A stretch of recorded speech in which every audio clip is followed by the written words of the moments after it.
Hi everybody, welcome back to season 3 of the Real Ethereal show. I cannot believe this is the 3rd season, and I just want to take this opportunity to thank all of you for your loyal following and for telling your friends about us. We are growing every day. We're growing.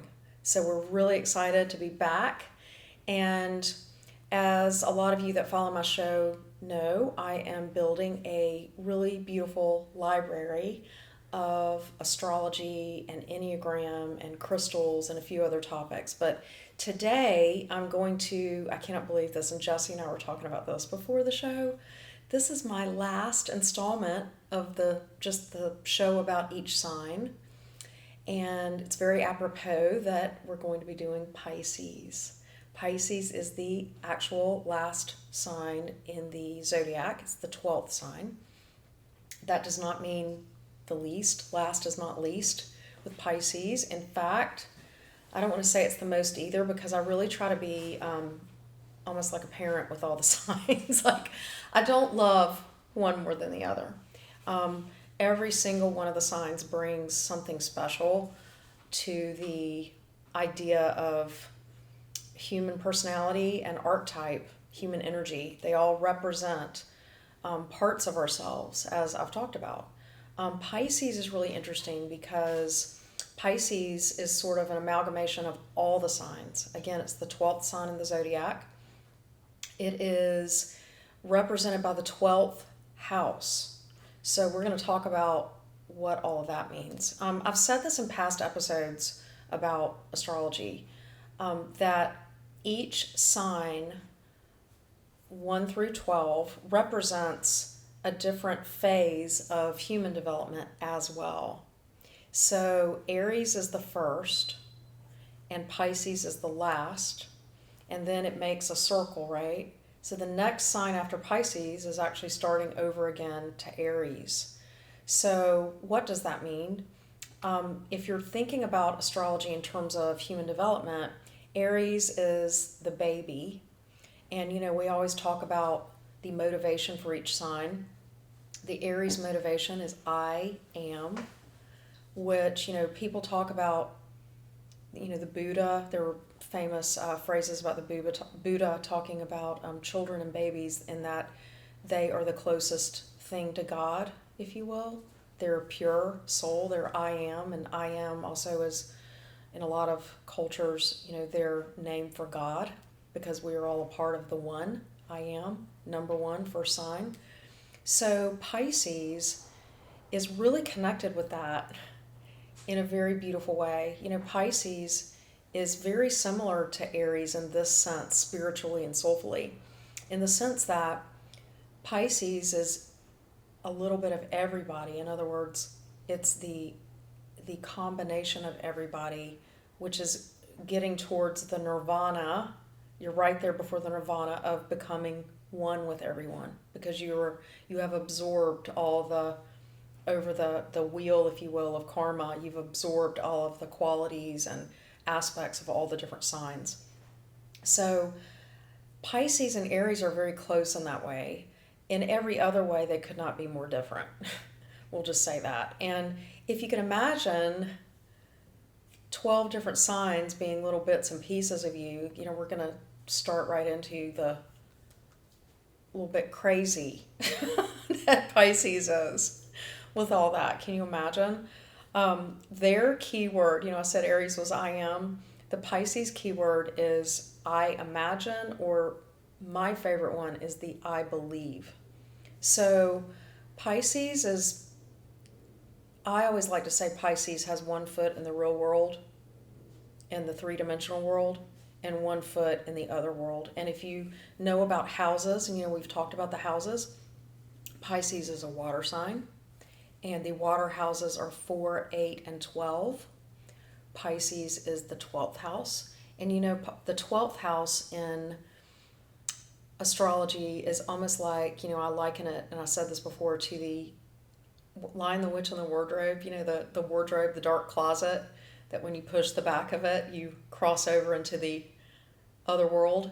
That's Pisces. That's the 12th house. So the 12th house is really a gateway and Pisces rules it between the unconscious, the spiritual world, the non-physical world, the collective unconscious, and Earth, 3-dimension, this lifetime, however you want to categorize that. So it's a very obviously mutable sign, which means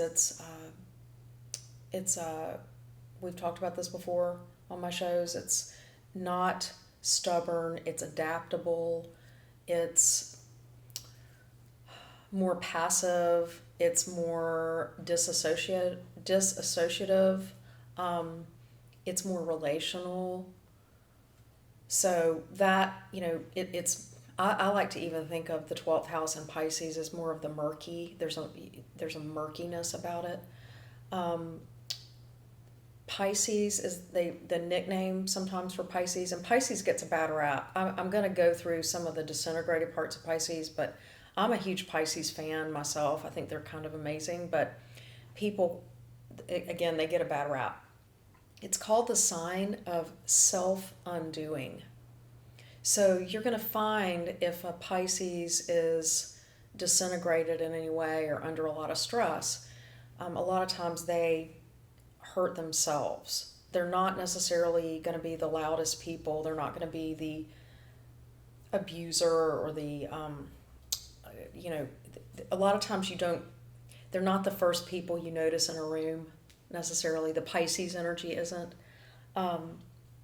Pisces would harm themselves first, for sure. How do Pisces harm themselves, or how do they self-undo? There's a lot of different ways Pisces will do this. One thing that Pisces just have a propensity towards is alcohol and drugs, any kind of medicating. So addictions are really attractive to Pisces people, whether it's your ascendant, your moon, or your sun sign. Also, Pisces people, I swear they invented codependency. They can get very enmeshed emotionally with their partner or in relationships in general, whether it be child, spouse, parent. They can attract people that are having unbalanced lives or abusive partners. They can be masochistic at times. I feel like I'm being very negative about Pisces, but I kind of like to get all of this stuff out of the way first. Let me give you some just key words that we associate with Pisces. I think these are valuable. They're receptive, they're intuitive, they're emotional, they're imaginative, they're romantic. It's a big one that most people really don't associate with Pisces. And let me tell you, they rival Libras when it comes to being romantic. They are impressionable, mysterious, adaptable, and changeable. I love all those descriptions. The dates for Pisces are February 19th to March 20th. And then, again, March 21st, we start the wheel over for Aries.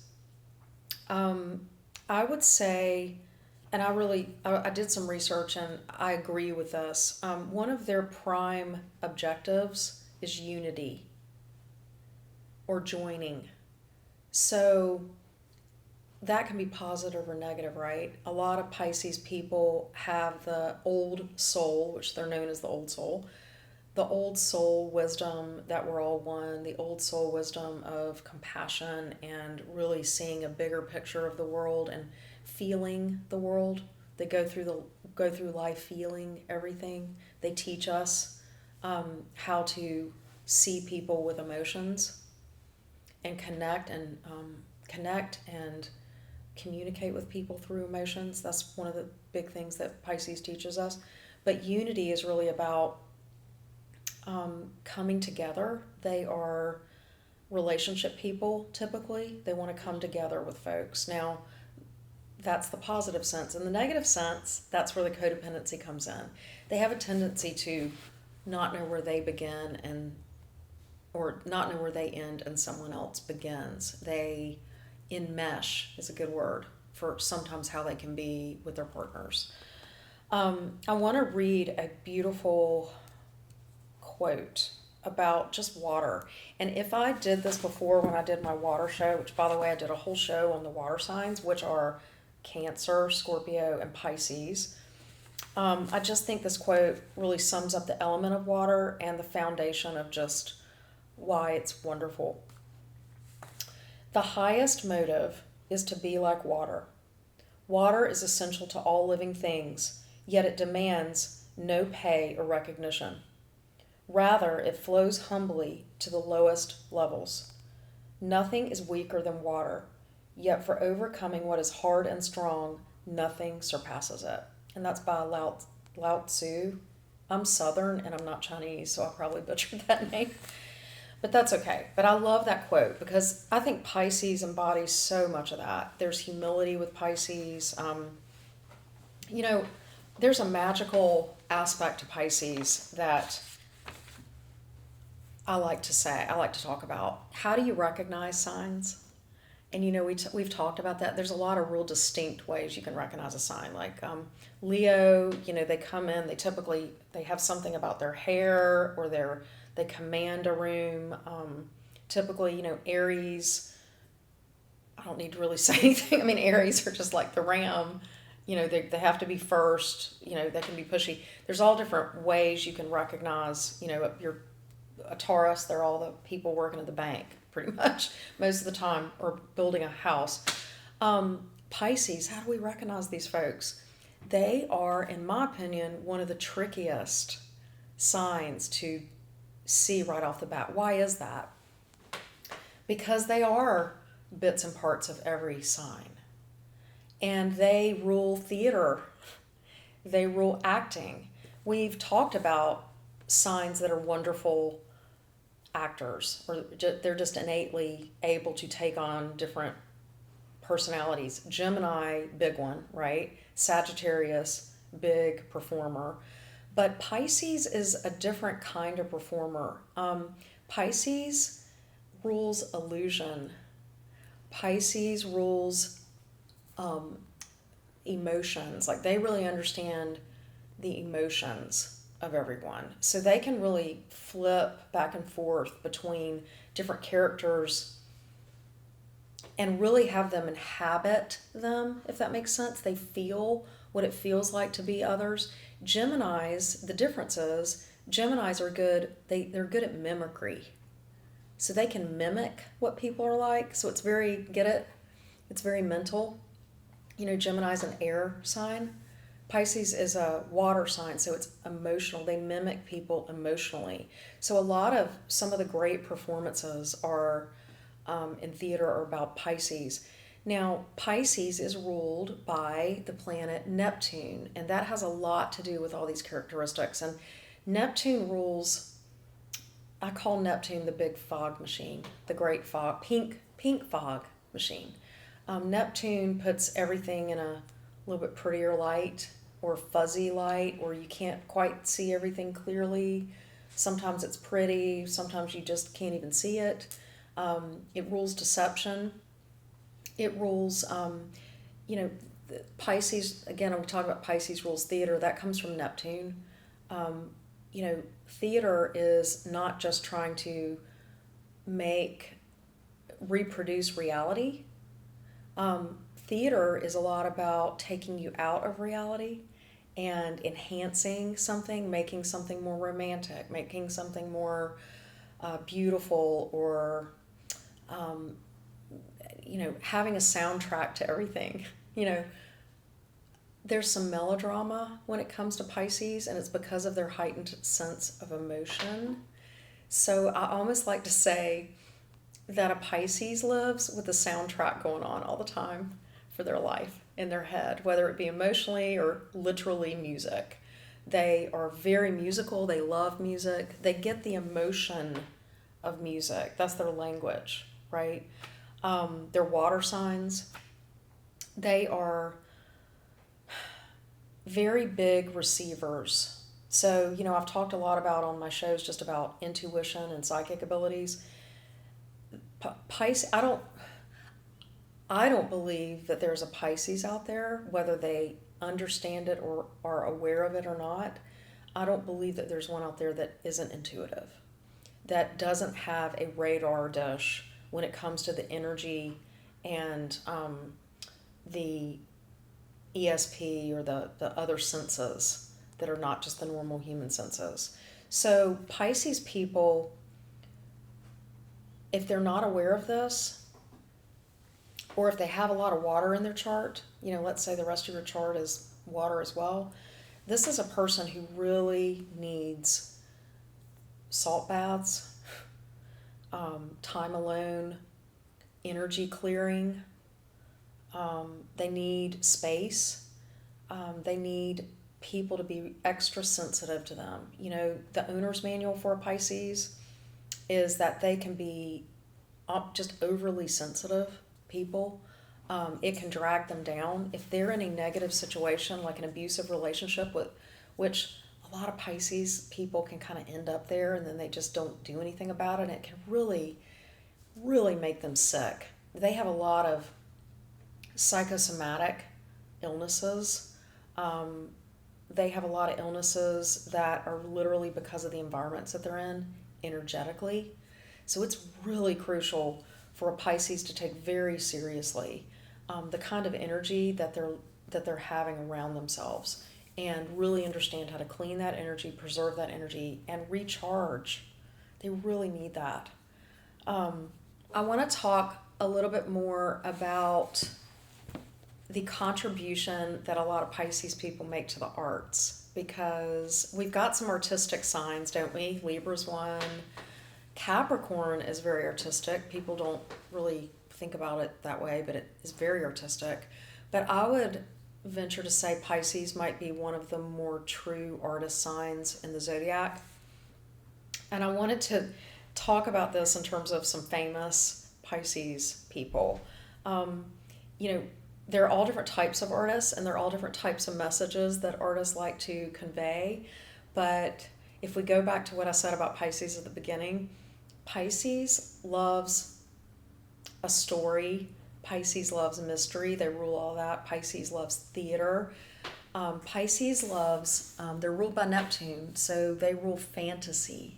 They love fantasy. They love daydreaming and coming up with beautiful stories. So it is no wonder that some of these famous Pisces became writers or storytellers in some form or another.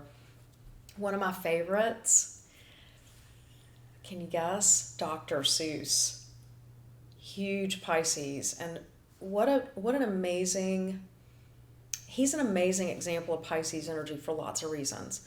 Number one, just the fantastic, crazy imagination, which Neptune rules imagination. Just the beautiful other worlds that he, like a theater. I mean, his little books when I was a child, it's like going into a theater, you're in another world in 12 pages. He's created a fantasy world you've never seen before. And lyrical, right? Pisces people are very lyrical. Well, it was all poems. I mean, they were like songs. He invited you into a lyrical world. But here's the reason why I think it's really Pisces. A lot of his stories, underneath all the layers, which is Neptune and Pisces, there's a whole lot of layers and it's not obvious. There were some beautiful old soul, true, kind of crazy, godlike wisdom behind a lot of those simple stories. Green Eggs and Ham, the Lorax.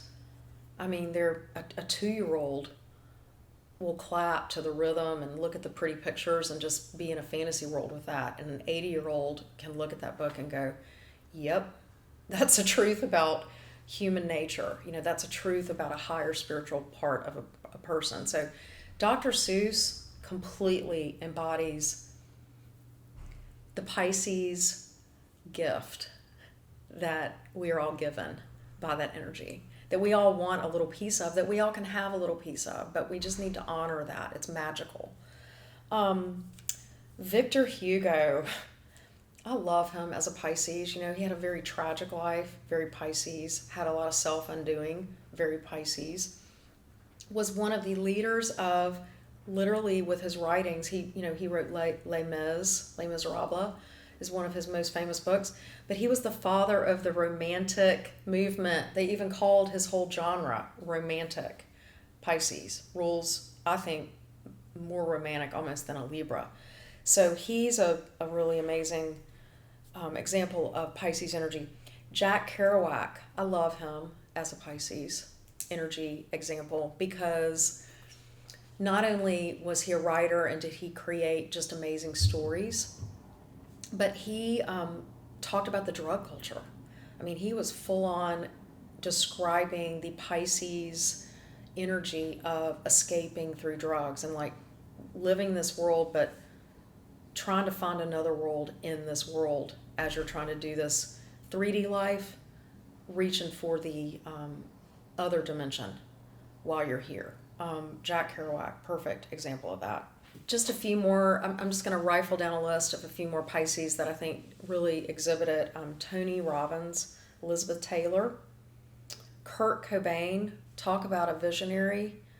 Have you check out his notebooks, you guys? You know, they've just released books that just show kind of what his brain was like. Total Pisces, and again, you know, attracted to drugs and made choices with abusive partners and bad relationships, and eventually self-undid, but literally left beautiful art that even underneath the interesting art, there are these old soul wisdom. Kurt Cobain, Steve Jobs, very Pisces. He's a great example of, you know, I said, how do we recognize a Pisces? Well, you can't. But I have some secret tricks of, I think I know where a lot of Pisces hide, and it's really interesting. A lot of homeless people are Pisces. You know, they're the ones that, you know, the wise, you know, you meet the Buddha on the road, you know, you bump into the homeless guy and, you know, there's God in that person's eyes. And they just say that one thing to you and it kind of changes your life, and then you like never see them again on that street corner. Pisces. You know, where you're just as likely to see a Pisces at the top of some huge corporation as a CEO inventing things like Steve Jobs. Okay? Here's what's interesting about those two and what they have in common. Pisces people, a lot of times, they're such old souls, and they're at the end of that wheel, even if they're aware of it or not. They just they don't have to play by the rules of everybody else. You know, they're like Jack Kerouac, you know, they just say, you know what, I don't have to get a 9-to-5 job. I'm going to go ride trains, and I'm going to write about it. Steve Jobs said, you know what, I'm not going to do this the way everybody else does it. I'm just not playing by the rules. I got this one life, and I'm just going to do what I want to do. I am, you know, that's Steve Jobs. You know, I'm not going to do this anymore. I'm not going to play by the rules. I'm going to go off the grid. I'm not going to have a social security number. I'm going to go. So that's people in those types of, who have chosen those types of lives, all kind of know the secret that the rest of us don't know, and that is that this is very temporary, and that we're all just, you know, souls, energy beings having a three-dimensional experience. Pisces people know this, and it's like there's this feeling that they're just already almost there anyway, which is why they can be very self-destructive. There's a lot of suicides with Pisces folks. It's why they can be more harmful to their bodies, because there's this, just even if they're not conscious of it, there's this knowing that it's all very temporary and that they're not home. So I think a lot of Pisces people too, it takes them a really long time to finally get settled into their bodies, right? So what is a really good medicine for Pisces people? First of all, it's nice for them to have a lot of earth signs around them that ground them. You know, water finds a home in earth, finds stability in earth. You know, water signs like Pisces, they need a container. Otherwise, they don't have any rigid structure to hold themselves with, right?